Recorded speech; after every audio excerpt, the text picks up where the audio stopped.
Hello students, welcome back to your channel real concept. आज हम लोग केमिकल रिएक्शंस एंड इक्वेशन का part 6 करने वाले हैं, जो क्लास 10th साइंस का पहला चैप्टर है, फिर कह सकते हैं क्लास 10th केमिस्ट्री का भी पहला ही चैप्टर है, केमिकल रिएक्शंस एंड इक्वेशन।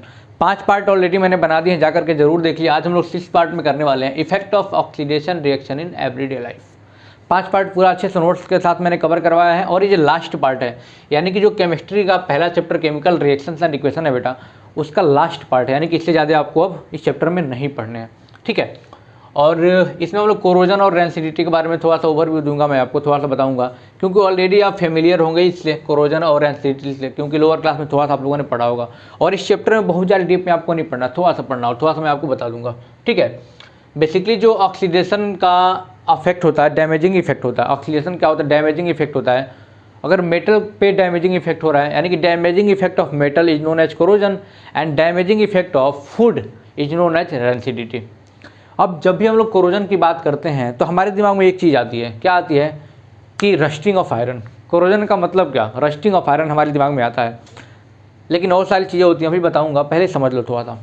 आप लोगों ने देखा होगा कि जब किसी आयरन के रॉड को या फिर किसी भी आयरन के मटेरियल को हम क्या करते हैं, एयर में एक्सपोज कर देते हैं, एयर में क्या करते हैं, रख देते हैं, तो कुछ दिनों बाद उस पर एक परत जम लगती है, एक लेयर जम लगती है, रेड ब्राउन कलर की एक उस पर परत जम लगती है, जिसे हम क्या बोलते हैं, रस्ट बोलते हैं। और इस प्रोसेस को क्या बोलते हैं, रस्टिंग ऑफ आयरन, इसलिए हम कोरोजन बोलते हैं, ठीक है।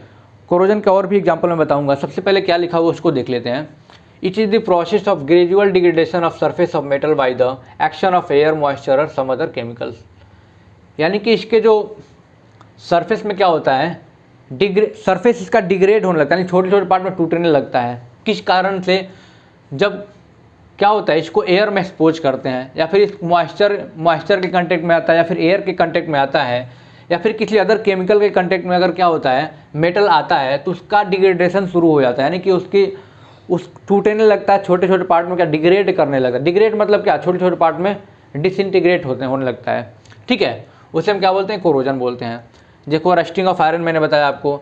आपने देखा होगा सिल्वर जो होता है ना, जो देखो जो मेरी रिंग है ना, ये सिल्वर की है, तो इस पर देखो ब्लैक कलर की, आपको दिख नहीं रहा होगा, मैं आपको बताता हूँ, ब्लैक कलर के स्पॉट बन जाते हैं इस पर, यानी कि ब्लैक कलर के क्या हो जाते हैं, स्पॉट बन जाते हैं, यानी कोट बन जाता है, एक लेयर बन जाता है, उसे भी क्या कहेंगे, कोरोजन कहेंगे। यानी कि black coating on silver, silver पर क्या होता है, ये ब्लैक कोटिंग होने लगती है। Green coating on copper, copper देखोगे आप, तांबा देखोगे आप, तो उसमें क्या होता है, ग्रीन कलर का लेयर चढ़ने लगता है, तो भी क्या होता है, कोरोजन ही होता है। ये सारे एग्जांपल किसके हैं? Rusting of iron, black coating on silver, green coating on copper, ये सब किसके एग्जांपल हैं? सब कोरोजन के एग्जांपल है।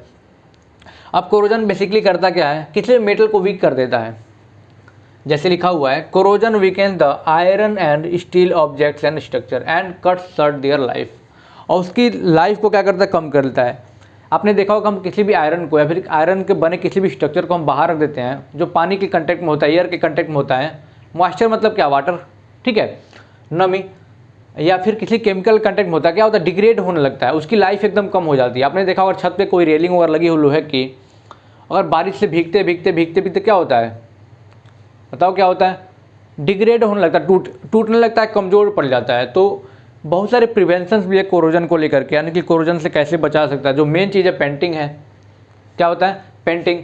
अगर किसी आयरन को हम पेंट कर दे तो जल्दी कोरोजन नहीं होगा। क्यों नहीं होगा? क्योंकि एक ऊपर से एक लेयर बन जाएगी, जिससे पानी क्या वहाँ से फिसल जाएगा, यानी कि आयरन के कंटेक्ट में ना वाटर आ पाएगा ना ऑक्सीजन आ पाएगा, क्योंकि उस पर लेयर किस चीज़ का चढ़ा हुआ है, पेंट का लेयर चढ़ा हुआ है, ठीक है। ये सब नॉर्मल चीज़ें आपको पता भी है, बहुत जल्दी डीप में समझाने की जरूरत नहीं है। रेंसिडिटी क्या होता है? Damaging effect of oxidation on food is known as rancidity, ठीक है। लिखा हुआ है यहाँ पे, समझना, the oxidation of fats and oils, fats and oils का क्या, ऑक्सीडेशन, ऑक्सीडेशन मतलब क्या, एडिशन ऑफ ऑक्सीजन, ठीक है।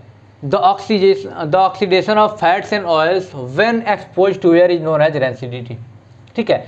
यानी किसी भी खाने पीने के सामान को हम डायरेक्टली क्या करते हैं, ऐसे एक्सपोज करते कहीं रख देते, तो कुछ दिन बाद क्या होता है, उसमें देखते हैं आप बैड स्मेल आने लगता है।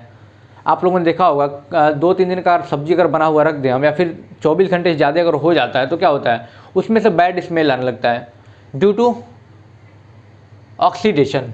इसे हम क्या बोलते हैं, रेंसिडिटी बोलते हैं, मतलब स्मेल बहुत बुरा आने लगता है, ठीक है। It leads to bad smell and bad taste of food, ये क्या करता है, फूड के स्मेल को बहुत बैड कर देता है, और टेस्ट को भी एकदम पूरा मतलब कि ख़राब कर देता है, उसे हम क्या बोलते हैं, रैंसिडिटी बोलते हैं। हाँ, fat and oil containing food material which give unpleasant smell and taste are said to be become rancid, यानी वो खट्टा हो जाता है, उसे हम क्या बोलते हैं, रैंसिड बोलते हैं। क्लियर हुआ। मेथड ऑफ प्रिवेंशन, किन किन मेथड से हम प्रिवेंट कर सकते हैं रैंसिडिटी को, ये चीज़ आपको जानना है। आप किसी भी फूड मटेरियल को रैंसिड होने से बचाने के लिए उसमें एंटीऑक्सीडेंट ऐड कर देंगे। एंटीऑक्सीडेंट मतलब क्या, जो ऑक्सीडेशन होने से बचाए। अगर ऑक्सीडेशन नहीं होगा तो फूड खराब नहीं होगा, यानी एंटीऑक्सीडेंट ऑक्सीडेंट क्या करते हैं, यूज करते हैं फूड मटेरियल में, ठीक है, जिससे क्या होगा, ऑक्सीडेशन नहीं होगा, और ऑक्सीडेशन नहीं होगा तो ये सारी चीज़ें नहीं होंगी। क्लियर। दूसरा मेथड क्या है, it can be prevented by packaging fats and oil containing foods in nitrogen gas. ठीक है, नाइट्रोजन गैस, जैसे आप लोगों ने देखा होगा जो चिप्स वगैरह हम लोग खाते हैं उसमें एयर नहीं भरा होता है, उसमें क्या होता है बेटा, एयर नहीं होता है। एयर को निकाल करके हम लोग नाइट्रोजन गैस को भरते हैं। ठीक है, नाइट्रोजन गैस भरते हैं क्योंकि वो रिएक्शन जल्दी नहीं करता किसी से, यानी कि बहुत ही लेस रिएक्टिव होता है। ठीक है, बहुत ही लेस रिएक्टिव होता है, जो किसी चीज़ से रिएक्शन करेगा नहीं, यानी ऑक्सीजन नहीं है तो एडिशन ऑफ ऑक्सीजन क्या होता है, ऑक्सीडेशन होता है, यानी कि ऑक्सीडेशन नहीं होगा तो क्या होगा, रैंसिडिटी नहीं होगा, यानी कि वो खराब भी नहीं होगा। तो क्या करते हैं, ऑक्सीजन को निकाल करके नाइट्रोजन भर देते हैं, जिससे क्या होता है, हमारे चिप्स के पैकेट बहुत दिन तक क्या होते हैं, चलते हैं, जल्दी ख़राब नहीं होते हैं, क्योंकि नाइट्रोजन क्या करता है, रिएक्शन जल्दी करेगा नहीं, यानी ऑक्सीडेशन होगा ही नहीं। ठीक है, ये सब चीज़ें होती हैं।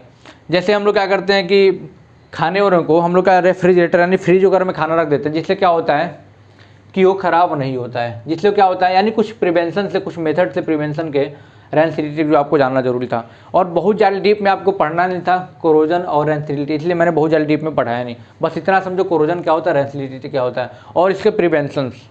ठीक है, कौन कौन से मेथड से इसको प्रिवेंट कर सकते हैं, बचा सकते हैं, ये चीज़ें आपको पढ़नी थी। और बाकी के चैनल पे पहली बार सब्सक्राइब करिएगा, बेल आइकन दबाइएगा, सारे अपडेट्स आपको मिलते रहेंगे। और लास्ट में आपको कंबाइन करके पूरे चैप्टर का एक वीडियो मिलेगा, यानी कि सिर्फ एक ही वीडियो में पूरा चैप्टर आप कंप्लीट कर सकते हैं। चलिए मिलते हैं अगले वीडियो के साथ। Thank you so much. Real concept, yes feel the concept.